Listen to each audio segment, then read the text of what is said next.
ఓం నమః శివాయ. ఓం నమో నారాయణాయ. నరదృష్టి కర్మ నివారణ, సంచిత కర్మ, ప్రారబ్ధ కర్మ, ఆగమిక కర్మ, దగ్ధ నివారణ, తులాభార కాలభైరవాయ నమో నమః. ఓం దిగంబరాయ విద్మహే గజవాహనాయ ధీమహి తన్నో కపాలకాలభైరవ ప్రచోదయాతు. ఓం ఇంద్రాణీ శక్తిదేవ్యై నమోస్తుతే. హరి ఓం. మా ఛానల్కి స్వాగతం. చూస్తున్న వీక్షకులకు, ప్రేక్షకులకు, ప్రియ కాళభైరవ భగవద్బంధులకి స్వాగతం పలుకుతూ మమ్మల్ని ఎంతగానో ఆదరిస్తూ ఉండబడినటువంటి ప్రియ సోదర సోదరీమణులకు, సనాతన ధర్మ సంరక్షకులకు, వీక్షకులకు, జ్యోతిష్య అభిమానులకు అందరికీ స్వాగతం పలుకుతూ అందరికీ జంధ్యాల పండుగ శుభాకాంక్షలు, రాఖీ పూర్ణిమ శుభాకాంక్షలు, రక్షాబంధన్ శుభాకాంక్షలు, అట్లనే కృష్ణ పరమాత్ముని కృష్ణాష్టమి జయంతి పండుగ శుభాకాంక్షలు. 16/8/2024 నుండి 31/8/2024 వరకు పుట్టినటువంటి వారందరికీ కూడా ముందస్తుగా జన్మదిన శుభాకాంక్షలు. గతంలో వివాహం చేసుకున్న వారికి వివాహ వార్షికోత్సవ శుభాకాంక్షలు. ద్వాదశ రాశుల్లో గ్రహ గమనాల్ని ఒకసారి పరిశీలన చేద్దాం. వృషభ రాశిలో కుజ భగవానుడు మరియు గురు సంచార స్థితి. 12 సంవత్సరముల తర్వాత వృషభ రాశిలో గురుమంగళ యోగంతో సంచార స్థితి ఉండడం. సింహరాశిలో 12 సంవత్సరాల తర్వాత రవి స్వక్షేత్రకంగా ఉంటూ బుధ శుక్ర కలయిక త్రిగ్రహ కూటమి సంచార స్థితి. కన్యరాశిలో కేతు సంచార స్థితి. కుంభరాశిలో 30 సంవత్సరముల తర్వాత శని భగవానుడు వక్రగమన సంచార స్థితి. మీనరాశిలో రాహు సంచార స్థితితో ద్వాదశ రాశుల్లో గ్రహ గమనాలు ఈ విధంగా ఉన్నాయి. సింహరాశి వారికి రాజ్యస్థానంలో గురుమంగళ యోగం సంచారం చేయనప్పుడు ఎలాంటి ఫలితాలు ఉంటాయో ఈ వీడియోలో సవివరంగా సంపూర్ణంగా తెలుసుకుందాం.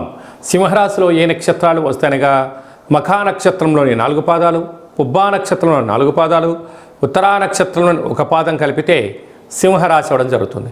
చాలామందికి పుట్టినటువంటి కాల సమయంలో డేటా బర్త్లు లేనటువంటి కారణం వలన పేరు యొక్క మొదటి అక్షరాన్ని అనుసరిస్తూ ఆ రాశిని తెలుసుకునే ప్రయత్నం చేద్దాం. మా, మీ, ము, మే, మో, టా, టీ, టు, టే అక్షరాల వారందరూ కూడా సింహరాశి జాతకులే. సింహరాశి యొక్క అధిపతి రవి భగవానుడు. ఏడాది తర్వాత రవి సింహరాశిలో స్వక్షేత్రకంగా సంచారం చేయడం, అక్కడే బుధుడు కలిసి ఉండడం వలన, దీని బుధాదిత్య రాజయోగం కావడం వలన సింహరాశి వారికి ప్రభుత్వ ఉద్యోగాలు వెన్నతో పెట్టిన విద్య, IAS, IPS, RDO, MRO, collectorate, secretariat, group 1 exams రాయడం కానీ అన్ని రకాల సెక్టర్లలో ఎక్కడికన్నా వెళ్ళండి సింహరాశి జాతకులు ఉండడం జరుగుతుంటుంది. కనుక ప్రభుత్వ ఉద్యోగం చేయాలనుకున్న వారికి ఇది చాలా మంచి కాలం. ఉండబడిన వారికి ప్రమోషన్స్ రావడం, అదే కాకుండా మీరు ఏ ప్రాంతానికైతే ట్రాన్స్ఫర్ అవ్వాలనుకుంటున్నారో ట్రాన్స్ఫర్ అవ్వడం కూడా జరుగుతుందని చెప్పి గమనించాలి. అక్కడే శుక్రుడు కూడా ఉండడం వలన బంగారు ఆభరణాలు, విలువైన వస్తువులు, ప్లాటినం, షేర్లు, కార్లు, భూములు, క్రయ విక్రయాలు వీరి సొంతం కాబోతుంది. అలాగే 2వ స్థానంలో కేతు సంచార స్థితి ఉండడం వల్ల కాకపోతే ఓపిక, పట్టుదల, సహనం అవసరం అని చెప్పి గుర్తుపెట్టుకోవాలి. 7వ స్థానంలో శని భగవానుడు 30 సంవత్సరాల తర్వాత కుంభరాశిలో వక్రగమన సంచార స్థితి ఉండడం వలన ప్రేమికుల మధ్య సయోధ్య అవసరం, భార్యాభర్తల మధ్య అన్యోన్యత అవసరం, నూతనమైన వస్తువులు జాగ్రత్తగా అవసరం, బ్యాంకు లావాదేవీలు, ఓటీపీలు, డబ్బులు మార్చేటువంటి వ్యవహారాలలో ఎంతో జాగ్రత్తలు అవసరం. సినిమా రంగాలు, రాజకీయాలు, చలనచిత్ర పరిశ్రమ, యూట్యూబ్, వాట్సాప్, ఫేస్బుక్లో క్రియేటివిటీ రంగాలుగా ఉండబడిన వారందరికీ చాలా ఉజ్వలమైన అవార్డ్స్, రికార్డ్స్ను మీ సొంతం చేసుకోబోతున్నారని చెప్పి గమనించాలి. అష్టమంలో రాహు సంచార స్థితి ఉండడం వలన కనుక మీ జన్మ నక్షత్రం రోజున పూర్ణిమ, అమావాస్య తిథులు ఎందున దూరావాయు జల ప్రయాణాలు పెట్టుకోవద్దు. అష్టమంలో రాహు సంచార స్థితి ఉండడం వలన కొద్దిపాటి నరాల బలహీనత, టెన్షన్స్, యాక్సిడెంట్స్, ప్రమాదాలు పొంచి ఉన్నాయి. తస్మాత్ జాగ్రత్త. 12 సంవత్సరాల తర్వాత వృషభ రాశిలో కుజుడితో కూడుకున్న దేవగురు బృహస్పతి సంచారం చేయడం అనేది చాలా యోగదాయకం. గురుమంగళ యోగము అంటారు. అనగా మంగళకరుడైనటువంటి కుజుడు దేవగురు బృహస్పతితో కలిసి ఉండడం వలన నూతన ఉద్యోగ ప్రయత్నం కలిసి రావడం, సంపూర్ణ వ్యాపారాల్లో విజయకేతనం ఎగరవేయడం, వ్యాపారాల్లో పెట్టుబడులు ఆకర్షించడం, అత్యున్నతమైనటువంటి పెద్దవారితో సత్సాంగత్యం పెరగడం, రాజకీయ ప్రవేశం అవడం, ప్రభుత్వానికి అలంకారం తెచ్చేటువంటి విజయం సింహరాశి వారి సొంతం అని చెప్పి గమనించాలి. వ్యవసాయ సోదరీమణులు, గృహ భవన నిర్మాణ కార్యక్రమం చేసేవారు, అలాగనే సాఫ్ట్వేర్ హార్డ్వేర్ ఉద్యోగస్తులు వారందరికీ చాలా మంచి కాలం ఉందని చెప్పి గమనించాలి. ముఖ్యమైనటువంటి పండగల గురించి క్లుప్తంగా సవివరంగా సంపూర్ణంగా తెలుసుకుందాం. 17వ తారీఖున శనివారం శని త్రయోదశి, 19వ తారీఖున రాఖీ పూర్ణిమ, జంధ్యాల పండగ అని చెప్పుకుంటూ ఉంటాం. అంటే ఈ భూమండలం అంతను కూడా శ్రావణ మాసం రాగానే లక్ష్మీదేవతల యొక్క పూజల చేత మనకు మొదటి శుక్రవారము, రెండవ శుక్రవారము, పూర్ణిమ, మూడవ శుక్రవారము, నాలుగవ శుక్రవారం సందర్భంగా ప్రతి ఇంట అంగరంగ వైభోగంగా లక్ష్మీమాత పూజ చేసుకుంటూ ఉంటాం, వరలక్ష్మి పూజ చేసుకుంటూ ఉంటాం. కనుక సంవత్సరానికి ఒక్కరోజు వచ్చేటువంటి ఈ జంధ్యాల పండగ తల్లిని మించిన దైవము లేదు, గాయత్రి మంత్రాన్ని మించిన మంత్రము లేదని ఎలా చెప్పుకుంటామో అందరూ కూడా బ్రాహ్మణులు, వైశ్యులు, క్షత్రియులు, విశ్వకర్మలు, పద్మశాలీస్ అందరూ యజ్ఞోపవీతాన్ని మార్చుకొని సూర్య నమస్కారం చేసుకొని కనీసం 108 సార్లైనా గాయత్రి మంత్రాన్ని ఉచ్చరించడం వలన అమ్మవారి యొక్క ఆశీస్సులు అద్భుతమైన మనందరికీ శ్రీరామ రక్ష అని చెప్పి గమనించాలి. ప్రతి ఒక్క అబ్బాయి తోడబుట్టిన చెల్లెలి చేత రాఖీ బంధనం, రక్షాబంధనం కట్టించుకోవడం చేత మనకు శ్రీరామ రక్ష. అన్న అంటే నాన్నలో సగభాగం, అమ్మలో సగభాగం. చెల్లి అంటే మన క్షేమాన్ని కోరుకునేటువంటి మనకు తల్లితో సమానమంటే అమ్మాయి.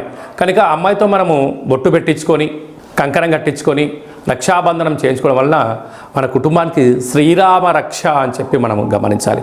కనుక మనమందరం కూడా మన ధర్మాన్ని పాటిద్దాం. సకుటుంబ సపరివార సమేతంగా అన్నగారింటికి, వదిన గారింటికి ఆడపడుచులు వెళ్ళడం, అంటే ఆడపడుచు గారు బావగారింటికి ఈ అన్నగారు మరదలు గారు వెళ్ళడం వలన సకుటుంబ సమేతంగా కుటుంబంలో అందరికీ నిత్యము మంచి మనస్సులు, సత్ప్రవర్తన, నిండు నూరేళ్ళ ఆయురారోగ్యాలు ప్రసాదించే శక్తి ఈ శ్రావణ పూర్ణిమకు ఉంటుందని చెప్పి గమనించాలి. శ్రవణ నక్షత్రం రోజు పూర్ణిమ అవ్వడం వలనే ఇది శ్రావణ మాసం అవుతుంది. నక్షత్రాధిపతి చంద్రుడు అవ్వడం, అలాగే ఆ నక్షత్రంలో జన్మించినటువంటి వెంకటేశ్వర స్వామి వారు కళవు వెంకట నాయక అనం వెంకటేశ్వర స్వామి యొక్క జన్మ నక్షత్రం అవ్వడం వలన తెలిసి స్మరించిన, తెలియక స్మరించిన నారాయణ అన్న, వెంకటేశ్వర అన్న, లక్ష్మీదేవి అన్న కూడా వారి ఇంటికి వచ్చి మనకు సర్వత్రా ఐశ్వర్యాన్ని ఇచ్చే శక్తి ఈ శ్రావణ మాస పూర్ణిమ ఉంటుందని చెప్పి గమనించాలి. యథాశక్తిగా మనము అమ్మవారి పేరు మీద ఒక 5 మంది ముత్తైదులకు పసుపు కుంకుమలు కానీ, గాజులను కానీ, బొట్టు పెట్టడం కానీ, పేరంటం కార్యక్రమం చేయడం కానీ, తులసి కొట్టులో వ్రతం చేసి నలుగురికి పూజ చేయడం వలన ఇంట్లో నరదృష్టి తొలగిపోతుంది, ఇంట్లో మనశ్శాంతి ఉంటుంది. ప్రతి శ్రావణ మాసంలో వచ్చేటువంటి ప్రతి అమ్మాయి అయినా, ఆడపడుచైనా, స్త్రీమాత అయినా లక్ష్మీమాతగా మనం భావించండి. అబ్బాయిలు వచ్చారు, పురుషులు వచ్చారు, పెద్దవారు వచ్చారు, శ్రీమన్నారాయణుడిగా భావించండి. అంతా మంచే కలుగుతుంది. అంకే మనకు గీతలో కృష్ణ పరమాత్మ చెప్తాడు, యద్భావం తద్భవతి.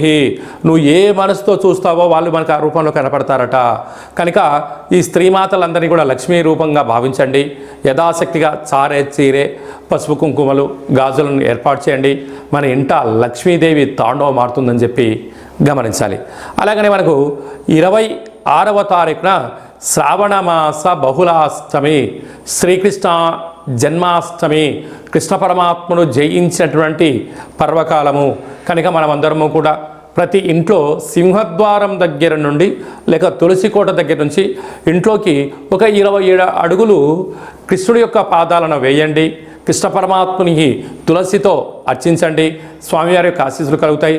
ఆ రోజు కృష్ణ పరమాత్ముని యొక్క అష్టకాన్ని వినడం, గోకులాష్టమి ఎంత పెద్ద పండుగనో మనం అందరికీ తెలుసు.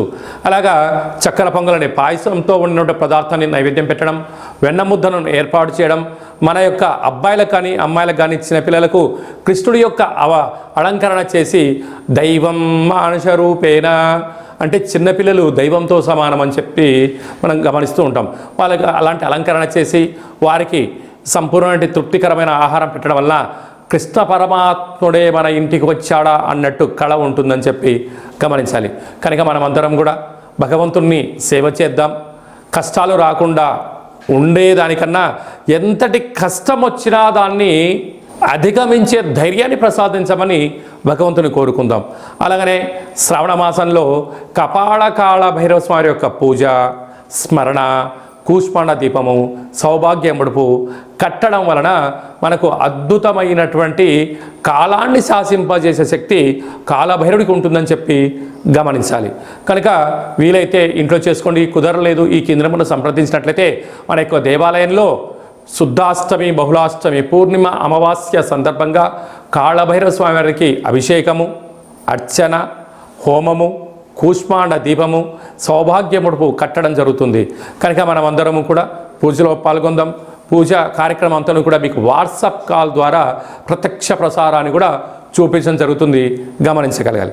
అలాగే మనకు 31వ తారీఖున శనివారం, శని త్రయోదశి, పుష్యమి నక్షత్రం. 17వ తారీఖున 31వ తారీఖున శనివారం రోజు శని త్రయోదశి సంచారంలో ఉంది. అనగా పుష్యమి నక్షత్రము కర్కాటక రాశి, అష్టమ స్థాన శని సంచార స్థితి. అనురాధ నక్షత్రము వృశ్చిక రాశి, అర్ధాష్టమ శని.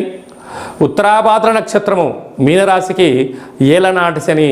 అంటే ఈ 3 రాసుల వారు, ఈ నక్షత్రాల వారు తప్పకుండా వారు ఎంత బరువు అయితే ఉంటారో అంత బరువు కలిగినటువంటి ఉప్పును తులాభారంగా చేసుకొని ఆ ఉప్పునంతా కూడా నీటిలో పోసి తులాభారం చేసినటువంటి నీటితో, ఉప్పుతో శివుడికి పాశుపత ఆయుష్య రుద్రహోమం చేసుకోవడము అద్భుతమైన యోగము అని చెప్పి గమనించాలి. అలాగనే మనకు వెదరు కర్రలు ఉంటాయి. వెదరు కర్రలను కూడా తులాభారం చేసుకొని హోమంలో వేయడం. అలాగనే మరొక స్వరూపము శని స్వరూపము బొగ్గులు. ఆ బొగ్గులను కూడా తులాభారం చేసుకొని హోమంలో పొయ్యడం వలన, అంటే సమర్పించడం వలన, అంటే కష్టాలు దగ్ధమైపోతాయి, మృత్యు దోషాలు తొలగిపోతాయి, అపమృత్యు దోషాలు తొలగిపోతాయని చెప్పి గమనించాలి.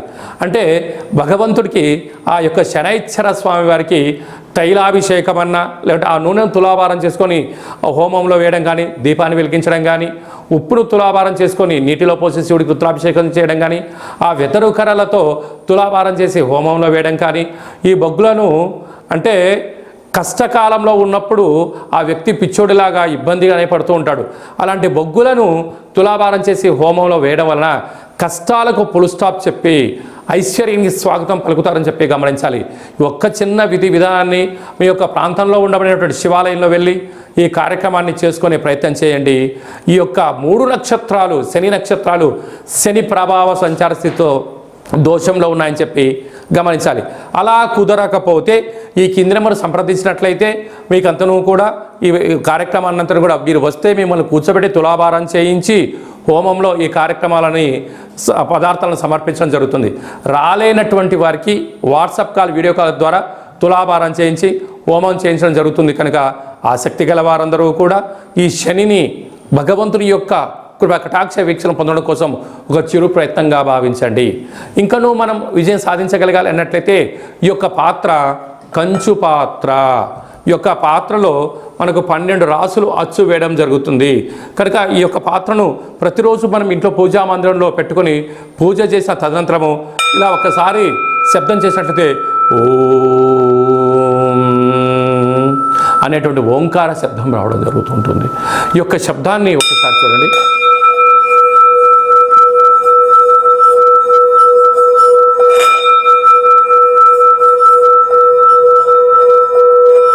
ఈ యొక్క శబ్ద తరంగాల్ని ఇంట్లో అలా ఏర్పాటు చేయడం వల్ల ఇంట్లో ఉండబడినటువంటి నరదృష్టి, తంత్రదోషాలు, తాంత్రిక దోషాలు తొలగిపోయి ఐశ్వర్యం మనకు కలుగుతుందని చెప్పి గమనించాలి. ఈ కాళభైరవ అక్షయ పాత్రతో పాటి మనకు కాళభైరవ స్వామి యొక్క పిరమిడు, డాలరు, కంకణము, కాళభైరవ హోమము ప్రత్యక్ష ప్రసారంగా మీకు వీడియో కాల్లో చూపించి ఇవ్వడం జరుగుతుంది. అలాగనే 27 రకాల వస్తువులతో దిష్టి తీయించడం కూడా జరుగుతుంది.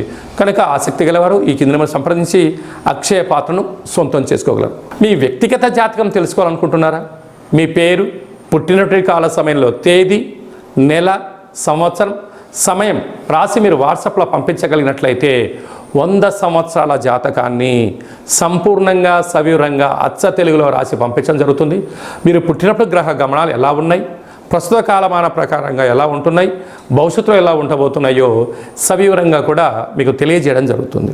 అలాగనే చాలామందికి డేటా బర్త్లు లేనటువంటి వారికి మీ పేరు యొక్క మొదటి అక్షరాన్ని అనుసరిస్తూ ఆ రాశిని తెలియచేస్తూ రాశికి ఉండబడిన గ్రహ గమనాలను తెలియచేస్తూ కాళభైరవ ఉపాసన చేత రమణ శాస్త్రం ద్వారా భూత భవిష్యత్ వర్తమానాన్ని తెలియజేయడం జరుగుతుంది. కనుక ఆసక్తి గలవారు ఈ కింది నెంబర్ని వాట్సాప్ కాల్ ద్వారా కానీ ఆన్లైన్ ద్వారా కానీ ప్రత్యక్ష ప్రసారంగా కానీ సంప్రదించి జ్యోతిష్య వివరాలు తెలుసుకొని జాతకంలో ఉండబడినటువంటి యోగాలను తెలుసుకొని ఆటంకాలను తొలగించుకొని జీవితంలో అద్భుతమైన బంగారు భవిష్యత్తుకు అందరికీ ప్రసాదించాలని మనసారా కోరుకుంటూ ఆశీర్వచనం. అలాగనే మీ అబ్బాయికి కానీ అమ్మాయికి కానీ ఎంత ప్రయత్నం చేసినా వివాహం అవ్వడం లేదా, జాతకంలో ఎలాంటి యోగాలు ఉన్నాయి, జాతకంలో ఎలాంటి ఇబ్బందులు ఉన్నాయో తెలుసుకుందాం. వచ్చేటువంటి జాతకానికి మన అబ్బాయికి మన అమ్మాయి జాతకంలో వారిద్దరి కలిపిన గణాలు గుణాలు పాదాలు ఎలా ఉంటున్నాయో సవివరంగా తెలియచేస్తూ వివాహ తదనంతరం వారికి ఎన్ని యోగాలు ఉన్నాయి, ఎలాంటి సంతాన యోగం ఉంది, ఎలాంటి వ్యాపార యోగాలు ఉన్నాయి కూడా మనం ముందుగానే తెలుసుకునే ప్రయత్నం చేద్దాం. గతంలో వివాహమైన దంపతులు తరచుగా గొడవ పడుతున్నారా? ఎంత చెప్పినా తల్లిదండ్రులు చెప్పినా పిల్లలు వినే పరిస్థితి లేదా? ఏకో నారాయణ అనే పరిస్థితి ఉంటుందా? కనుక భార్యాభర్తలు ఎందుకు అలా అనుకుంటున్నారు? జాతకంలో దోషమా, గ్రహ సంచార స్థితిలో అనుకూలం లేకపోవడమా ఉంటుంది. కనుక వారిద్దరి యొక్క పేర్లను గోత్రనామాలను వారి యొక్క జాతకాలు పంపించినట్లయితే చూసి వాళ్ళిద్దరూ పార్వతీ పరమేశ్వరులు ఎలా కలిసి ఉంటున్నారో అలా కలిసి ఉండే ఆధ్యాత్మికమైన సలహా సూచన ఇవ్వడం జరుగుతుంది. కనుక మనం అందరం కూడా కష్టాలను తొలగించుకుందాం, ఐశ్వర్యానికి స్వాగతం పలుకుదాం. అందరికీ మరొక్కసారి కాళభైరవ స్వామి యొక్క ఆశీస్సులు, శుభాకాంక్షలు. అందరికీ శుభం, జయం, లాభం జరగాలని కోరుకుంటూ ఆశీర్వచనం. ఓం శతమానం భవతి శతాయు పురుష సతేంద్రియ ఆయుష్యేవేంద్రియే ప్రతిష్టతి. ధనం ధాన్యం బహుపుత్రలాభం శత సంవత్సరం దీర్ఘమాయు. సర్వే జనా సుఖినో భవంతు, లోకా సమస్తా సుఖినో భవంతు. సర్వం శ్రీకృష్ణార్పణమస్తు. హరి ఓం. ఈ వీడియో మీకు నచ్చినట్టయితే లైక్ చేయండి, షేర్ చేయండి, మా ఛానల్ని సబ్స్క్రైబ్ చేసుకోండి. అందరికన్నా మీ వ్యక్తిగత జాతకాన్ని మీరు ముందే తెలుసుకోవాలనుకుంటున్నారా? అందరికన్నా విజయ పరంపర మీ ఒక్కరికే కావాలనుకుంటున్నారా? అందరికన్నా ఐశ్వర్యాన్ని ఆనందాన్ని సంపాదించేటువంటి ఆధ్యాత్మిక సలహాలు అందరికన్నా ముందే మీరు వినాలనుకుంటున్నారా?